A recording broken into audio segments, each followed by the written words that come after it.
Hi, everybody. Welcome to today's talk with Erika. Thank you for being here with me. It is October and it is Breast Cancer Awareness Month, and I have some very special shows that I want to present to you. First off, today, of course, we're starting off with my cousin Cindy, Dr. Flores, and Lucy Beato. Now, Dr. Jaime Flores is one of the most respected surgeons in his field. An American board-certified plastic surgeon, Dr. Flores' clinical and practical experience and innate talent is world-renowned. His surgical expertise started at Johns Hopkins Hospital, where his unique skill at sculpting the body culminated in the creation of a new reconstructive breast surgery, more commonly known as the Flores flap. Dr. Flores is currently in Miami at his office, Flores Plastic Surgery, but he also travels internationally to instruct foreign surgeons on surgical techniques he has pioneered or practiced to perfection. Dr. Flores performs over 650 surgeries annually and has privileges at all local area hospitals. Thank you for being here, Dr. Flores. Hi. Hi, thanks for having me. I'm excited. You're welcome. New era in medicine, the Zoom virtual interviews. It is. It really is. And we're going to talk about all of that and how COVID is affecting everything. But I also want to introduce my cousin Cindy, a breast cancer survivor and three-time author of The Empty Cup Runneth Over, Miami Breast Cancer Experts, and Experts in Pink, which now has a Spanish edition. Cindy Papale-Hammontree has made it her life's mission to get the word out about breast health and education. She certainly has. She's more than 20 years experience and knowledge in the healthcare industry as a patient care coordinator. Hi, Cindy. Hi, thank you, Erika. It's a pleasure to be here again. This is my second show with you. It's an honor, and I am happy to be here. Thank you. You really are a veteran of the show, so thank you for being here. And we'll also be speaking with Lucy Beato, a cancer survivor, life and motivational coach. Having taught young women for 10 years and then transitioning into the beauty industry, Lucy realized the need to empower and boost self-love and self-esteem in women. She decided to combine her years of experience in both fields and help empower, inspire, and transform women's lives. Welcome, Lucy. Hi, thank you very much. Thank you for having me. I'm so excited and I'm so thrilled to be able to share with other women my story. And I'm very, very happy to be here. Excellent. I'm very happy to have you here. This is a very nice show. I have not had this many people able to speak at one time just yet, so this is wonderful. You all have so much to give. So this is very exciting in the sense that we have a lot of education and information for folks who are worried about breast cancer, who are going through breast cancer, who've survived breast cancer. And we've got this show and 3 more throughout the month of October. I'd like to kick off our first breast cancer awareness talk with Dr. Jaime Flores. You have an extensive background, a highly successful career, and you find the time to help others. Everybody's goals in life, by the way. Let's talk about your practice. Walk us through what you offer and how you help cancer survivors. Well, my practice is, and even to this day, I've been in practice for over 16 years, and it still amazes me because it's pretty diverse. Some people will call it controlled chaos. I treat so many different types of deformities, different age groups. The majority of my reconstructive practice is breast cancer. I mean, I've dedicated my career to breast cancer reconstruction, and it all started right early on. My aunt had breast cancer, and people know that when I was in medical school. And so when I did first in ENT residency, initially head and neck cancers and implants, but realized I loved the reconstruction. So I went on to do a plastic surgery fellowship at Johns Hopkins, and then stayed on staff as a professor, where I really honed, the breast cancer reconstructive techniques. There were so many different types of techniques, and unfortunately not a lot of us learned those techniques in residency. And I basically vowed I want to know every single technique available to reconstruct a woman. And there's so much more in to reconstructing a woman's breast than just throwing some implants up, and that's it. There's so much more. It's so much more involved. My practice also entails doing mission work where I do a lot of cleft lips and cleft palates and craniofacial surgery. So in the States, my practice is 95% adults, and overseas it's 95% kids. And the third part of that is I do a lot of cosmetic surgery as well. So you can only really be good at all those parts if you're constantly working at all those parts. So I operate 6 days a week. When I go overseas, we do over 100 cases during that week. I have tons of, like Cindy, which I'm sure she'll tell you. So I love it, but you know, I work on each aspect. It's a constant. That's amazing. Now, understandably, you are a cosmetic surgeon as well as the breast cancer reconstruction. I don't know how to word all this, but what would you say your majority of patients are then? Do you get more breast cancer survivors looking for reconstruction than cosmetic surgery? No, I would say, yeah, the majority of my patients, at least 75% are breast cancer survivors or BRCA patients.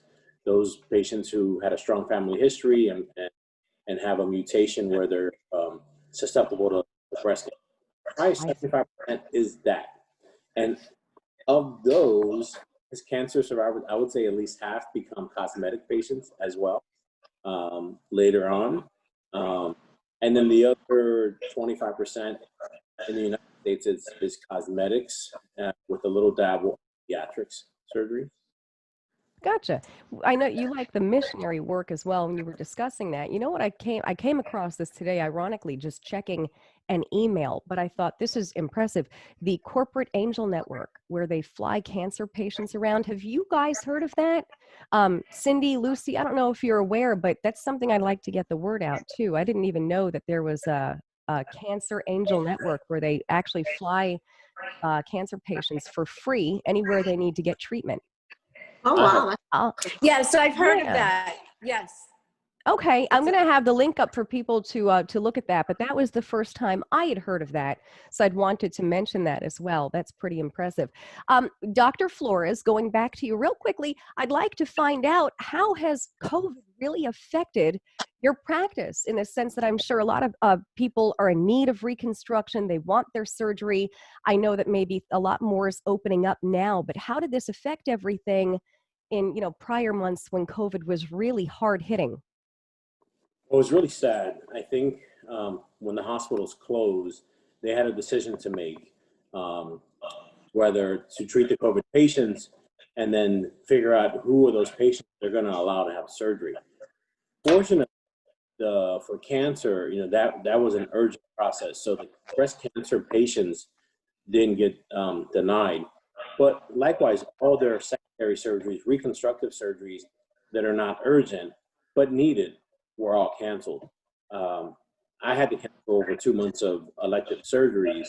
And unfortunately, we were had to do that twice. Patients got canceled twice when the second wave came in July. And it's really disheartening. The patients were very, very sad. They took, their time off from their family and work to have their surgeries and got canceled sometimes twice.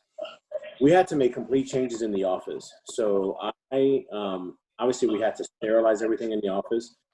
Everyone had to wear gloves, masks, and shields.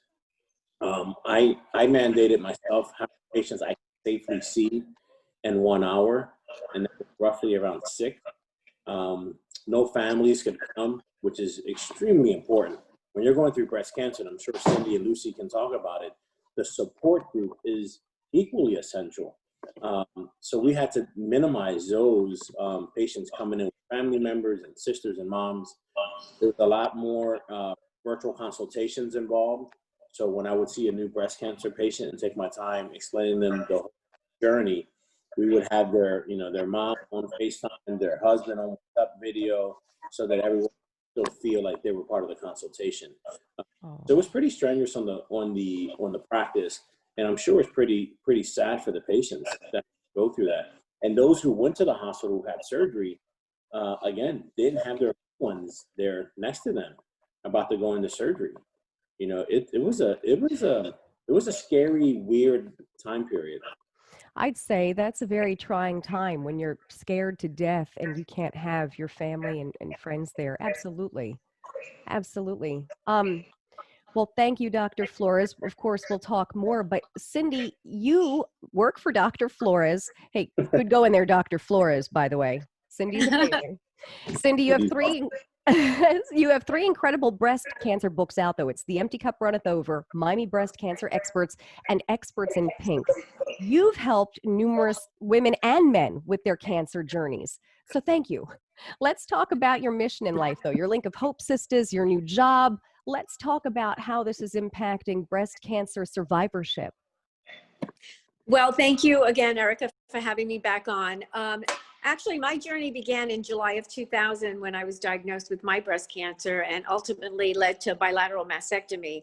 And I, like many other breast cancer survivors, thrivers, and previvors, when you hear those words for the first time, your biopsy is positive for breast cancer, your whole life stops. It actually stops. And I went through the surgery, and skipping ahead, I didn't know what to do to give back, because my instinct in my journey is to give back to others. So I worked at the University of Miami for 27 years at the time, and I was invited to speak in a psychology health class. And I said, no, I can't do it, because I was afraid to share my experience. I never spoke about breast cancer that I had, never spoke about anything. So the doctor who actually, Dr. Gail Ianson, who did the forward chapter in all three of my books, convinced me to speak. Well, I have to tell you, that day changed the rest of my life. There were about 60 students, and they were amazing. They wanted to know everything about my journey. They wanted to know how I felt, even asking me personal questions like, how did it affect my marriage? And they wanted to know how I felt losing my breasts, not having breasts, because, you know, it's part of being a woman, having breasts. And, but that changed my life. And that talk actually led me into writing my first book, which is called The Empty Cup Runneth Over. That book was for high school and college students. It was an easy to read guidebook. I had gotten some doctors in the community to contribute chapters. And also I interviewed over 15 young women under the age of 30 to share their experience and how to cope with being diagnosed and going through treatment. So that book was a very good book. Miami Breast Cancer Experts came out 8 years after, which again, I had reached out to physicians in the community and put together the book. And my story navigates through the book. We had amazing testimonials from women like Mariel Hemingway, who has been an awesome woman overall, and shared her experience on nutrition and also with breast cancer, having had friends with it, not being diagnosed personally, but indirectly. So all three of the books, and then what we did was we decided to do Experts in Pink, which is my final book for now. I can't say that I won't do another one, because I'm always thinking of something. And Experts in Pink is a 400-page book of hope. And in that book, it talks about everything from doing yoga, nutrition, music therapy, how music therapy actually can help not only breast cancer patients, any kind of cancer patients, or anyone dealing with anxiety, because music is good for the soul. And I've always believed in that. Being a New York native, I was always into music and all the different kinds of music, from country to pop to rock. And to also meditation type music, where really soothing music is really also good for the soul. And in the book also, we talk about breast reconstruction, chemotherapy, and radiation therapy. Dr. Beatrice Amendola out in the community has been a wonderful, wonderful, beautiful person that did a great chapter talking about that. Dr. Carmen Calfa, I also want to give her recognition. She is an amazing oncologist out in the community, and she has helped me a lot. But the book overall, and then what we did was, I want to also take the opportunity to share, we also did the book in Spanish, Expertos en Rosa. And this book has helped so many people, because not only out in the Spanish community, but also internationally, over in Spain, the book has been a huge hit over there. And it actually reaches out to a wide variety of women, because actually sometimes in certain cultures, people don't like to talk about it. As in my time back in the 60s, when my aunt was diagnosed with breast cancer, nobody wanted to talk about cancer because cancer was taboo. It was like put under the rug. So when I was diagnosed with breast cancer at the age of 46, I was like, oh my gosh, that was the same age my aunt was diagnosed as. So actually, back to doing it in Spanish, I was really honored to have this, and we had a translator help with the book. Along with my co-author, Sabrina Hernandez-Cano, who unfortunately couldn't be on with us today, but her nutrition chapter in here and her company, Humming Wellness, which is amazing, is also in the book. Excellent. Now, Sabrina has written all 3 of these books with you. Is that correct? That's correct. Sabrina has been on my journey for the past 14, 15 years. Wow. You guys are best friends. We Close are. friends. We're close friends, good friends, and her That's business is nice. doing well. Yeah, she's a great nutritionist. Good. Yeah. Well, I'm going to put her link up anyway, even though she couldn't be here on the show. And I do want to mention real quickly, in one of our shows coming up, the mayor who I always speak with, Mayor Karen Cunningham. It's been a week. Mayor Karen Cunningham, her sister, actually, I learned this, plays the harp. I'm not sure at which hospital. That's what we'll discuss in the next show, but she plays the harp for cancer patients. And I did not know that that was something that hospitals did. Of course, you always hear about the therapy dogs that come in, but I'd not heard of a harpist. So she's someone who we're going to have a discussion with. I'll have Mayor Karen Cunningham on with us, and then her sister as well, so we can delve into how that helps cancer patients. That's lovely. That's wonderful. I love to hear. Every time I hear something new and something that somebody else is giving back, I love it. Absolutely love it. So that's what it's all about. It is. It is. Now, Lucy, I don't want to forget you. You're sitting there and you're looking beautiful. Thank you for being here. You add an element to this discussion that speaks to all women, regardless of where they are in life. Now, tell me about how you decided that this is what you want to do for others. Well, I've always been in the teaching field. That has been always my passion. And I feel that after I went through the breast cancer experience, I feel like I have more of a calling to help other women and empower them and to let them know that there is life after cancer. I was diagnosed at 39 2 years ago. And, after going through the hurdles and I went through, I feel like I'm living my best life now. Going through everything from, chemo, from bilateral mastectomy, reconstruction, and so many other things. I feel like there's still hope after cancer. And that's the message that I want to convey to other women. Just because you went through such a tragic experience, which is life-changing, you can make it in a positive. And that's what I'm here to tell them, that anything is possible. That's very true. And that's very nice that you do that, because it seems like, Cindy, you mentioned your world is crashing down. Life stops. It's the end of the world. People need to know that there's hope on the other side. So tell me, what do you do, Lucy, then for cancer patients? How do you help women? Talk to me about what it is you do. Well, first and foremost, I'm a life coach. So I coach women in all aspects of their life, whether it's, personal, whether it's fitness, whether it's, cancer, anything that deals with self-esteem, anything that deals with self-love. So that's what I do. I do coaching one-on-one. I also do seminars. Now with the COVID, obviously, I'm a little bit more restricted, but prior to that, I used to do a lot of seminars for women empowerment and stuff like that. But now I take it more one-on-one. And obviously, I get involved in anything that has to do with cancer awareness, because that is my mission. That is my calling. So that's how I contribute back. As a matter of fact, I get a lot of calls from a lot of women that are going through cancer because they want to know how I dealt with it, considering that very active in social media. And I let them know, this is what I'm doing and I'm in my best shape and you could do it too. And, don't despair, just think that you're going to have hope and you're going to be better and everything that you do. And that's just really what I'm about, letting them know that anything it's really possible if you put your mind to it. That is very true. And Cindy, also, by the way, Dr. Jay Harness is the one who explained that breast cancer just doesn't end. It doesn't go away. It's a lifelong journey. There's a chance it can come back. messes with your psyche in the sense that you've had cancer. That is just something that someone will always need to be a survivor of, and have these groups, if you will, like your Link of Hope Sisters, and of course, Lucy, what you're discussing.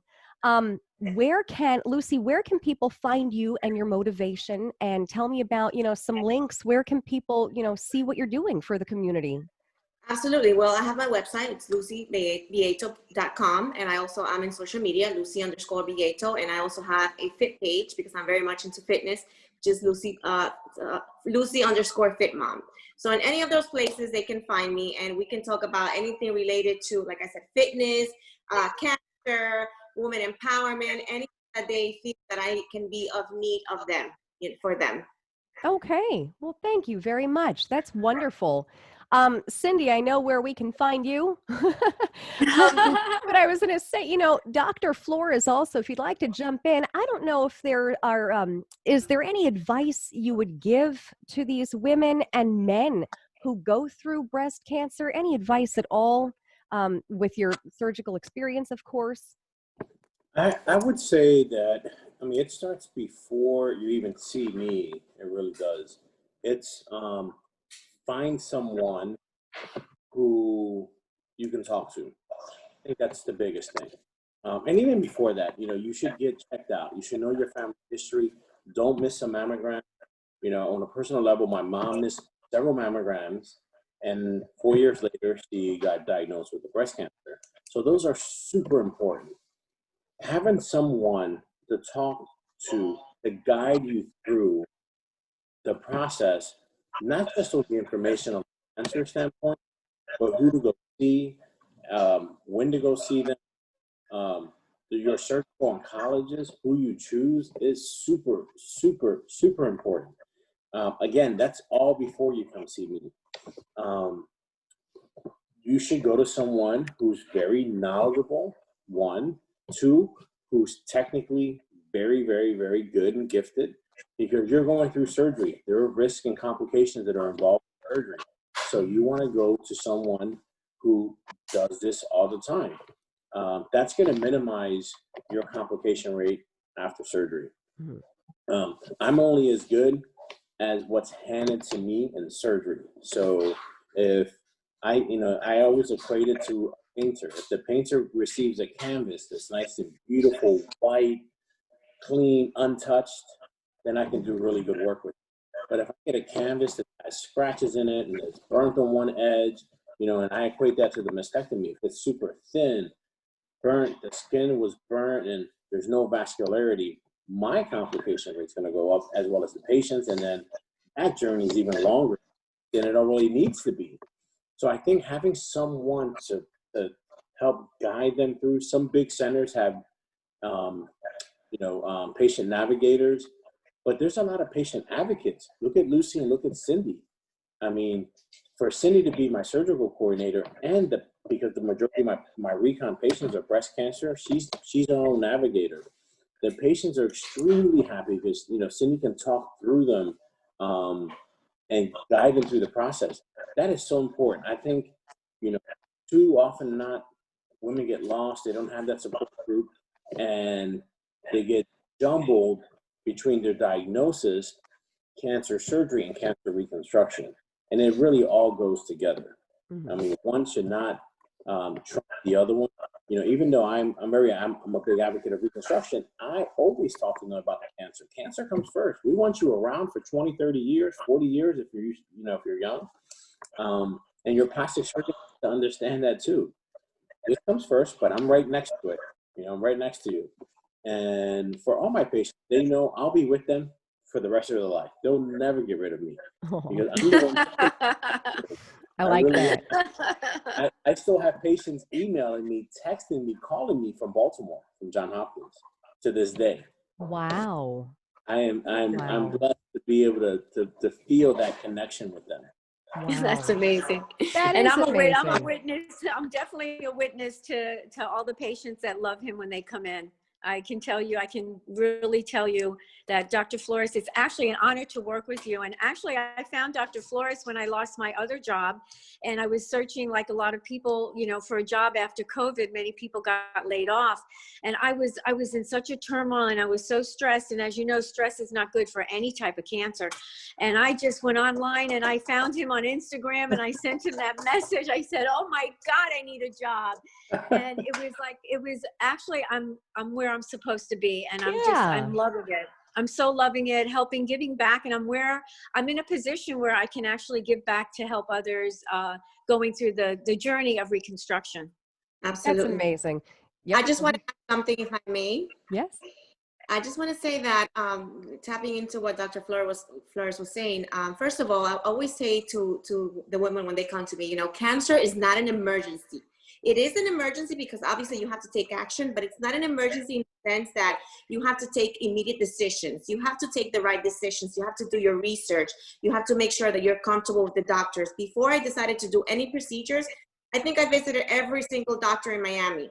And I went with the one that felt comfortable. Like, I remember when I went in to see Dr. Flores, he made me feel like, oh my God, you're going to be fine. And, you know, take care. Like he said, the reconstruction is important, but most important is the cancer. So choosing your doctors wisely and making sure you feel really comfortable with who you're choosing, I think that it's going to be crucial for you to, you know, to move forward in your procedure and your treatment. So I am so blessed, to be quite honest. I got the best doctors in Miami. That's amazing. And if I can give any advice, honestly, it's that don't wait. Just this year, I know of a couple of close friends who waited. I don't have insurance was one excuse, or I know that I feel pain, but it can wait because I don't have time. That breaks my heart. And it's not good. So never wait, always find out what's going on with your body. And like Dr. Flores and Lucy and Cindy were all mentioning, then do your research and figure out who the best doctors and the best course of action is going to be for you. And I know we're running out of time, so I do want to let you know that I'm going to have everybody's links up, everybody's links for their websites. I'm going to have all of the social media pages for everybody. This way, anyone can find you if they need help. I can't thank you enough for being here with me. This was wonderful, Dr. Flores, Cindy Papale-Hammontree, and Lucy Beato. Thank you. Thank you. Thank you. Thanks for listening to today's Talk with Erika. Join me next week for another discussion with the experts who help make life easier. Please visit my website, erikadelsordo.com, where you'll find all of my social media platforms and more. And be sure to subscribe to my YouTube channel. Once again, thanks for listening.